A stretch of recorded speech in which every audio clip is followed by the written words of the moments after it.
বাঁকুড়া জেলার তালডাংরা ব্লকের লালবাদ মৌজায় সোমবার সকালে শুরু হয় দখলমুক্ত করার অভিযান।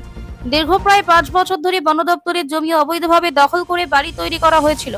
তবে বাড়িগুলোতে কেউ বসবাস করতেন না, শুধু জমি দখলের উদ্দেশ্যেই এই বাড়িগুলো তৈরি করা হয়েছিল বলে জানিয়েছেন লালবাদ এপিসি কমিটির সদস্যরা। এদিন তালডাংরা প্রশাসন ও বন দপ্তরের রেঞ্জার সোনিয়া মজুমদারের সহযোগিতায় লালবাদ এপিসি কমিটি দখল মুক্তির অভিযান চালায়। দখলকৃত বাড়িগুলি ভেঙে দেওয়া হয় এবং পুনরায় জমি বন দপ্তরের অধীনে ফিরিয়ে আনা হয়।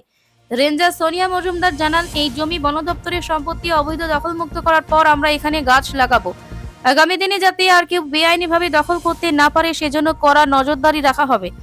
স্থানীয় মানুষের সহযোগিতায় শান্তিপূর্ণভাবে অভিযান সম্পন্ন হয়। বন দপ্তরের দাবি, এই পদক্ষেপের ফলে জঙ্গলে ভারসাম্য রক্ষা ও পরিবেশ সংরক্ষণের বড় ভূমিকা নেওয়া সম্ভব হবে। দেখুন, এইগুলো জঙ্গলের জায়গা অবৈধভাবে নির্মাণ আজ বহু বছর ধরে রয়েছে। আমরা বিভিন্ন নোটিশ করেছি, গ্রামে প্রচুর মিটিং করেছি এবং তারপরে আমি স্পেশাল থ্যাংক ইউ দেবো লালবাদ এফপিসি কমিটিকে। ওনারাই দায়িত্ব নিয়ে অগ্রণী ভূমিকা পালন করে আজ এনক্রোচমেন্টগুলো জঙ্গলের ওনারা নিজেরাই রিমুভালের আমাদের হেল্প করলেন। আমরা সুপারভাইজিং অথরিটি হিসেবে এখানে ছিলাম, আমি বিট অফিসার এবং পুলিশের স্টাফেরা ওনারাও ছিলেন আমাদের সাথে। কিন্তু সবচেয়ে বড় কোঅপারেশন যেটা আমরা পেয়েছি সেটা কমিটির মেম্বার থেকে পেয়েছি। আমাদের প্রায় প্রত্যেকটি কমিটির মেম্বার ফিল্ডে থেকে আমাদের সাহায্য করেছেন। প্রায় 4-5 বছর আছে। কমিটি থেকেই জানানো হয়েছে, আমরা ইন্সপেকশনে এসেছি, এসে দেখেছি। তার আগে কমিটি থেকেই আমাদের লিখিতভাবে জানানো হয়েছে যে এরকম জঙ্গলের জায়গায় এরকম অবৈধ নির্মাণ চলছে। আমরা গাছ লাগিয়ে নতুন করে চেষ্টা করব প্ল্যান্টেশন করা। আমার নাম সোনিয়া মজুমদার, রেঞ্জ অফিসার তালডাংরা। না, বাধা বলতে কি, ঘর থাকলে তো তাদের একটা মায়া হবে, এইসব ব্যাপারে।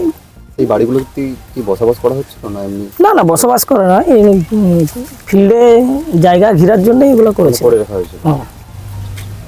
আমরা কমিটি থেকে সিদ্ধান্ত নিয়েছি যে এগুলো ভেঙে দিতে হবে, সেই জন্য ডিপার্টমেন্টকে ডাকা হয়েছিল। আমাদের কমিটি মিটিং করে সবাই আলোচনা করেই আমরা এটা করেছি যে বাড়িগুলো ছিল সেগুলো ভেঙে দিচ্ছে। না, তেমন কিছু বাধা আছে না।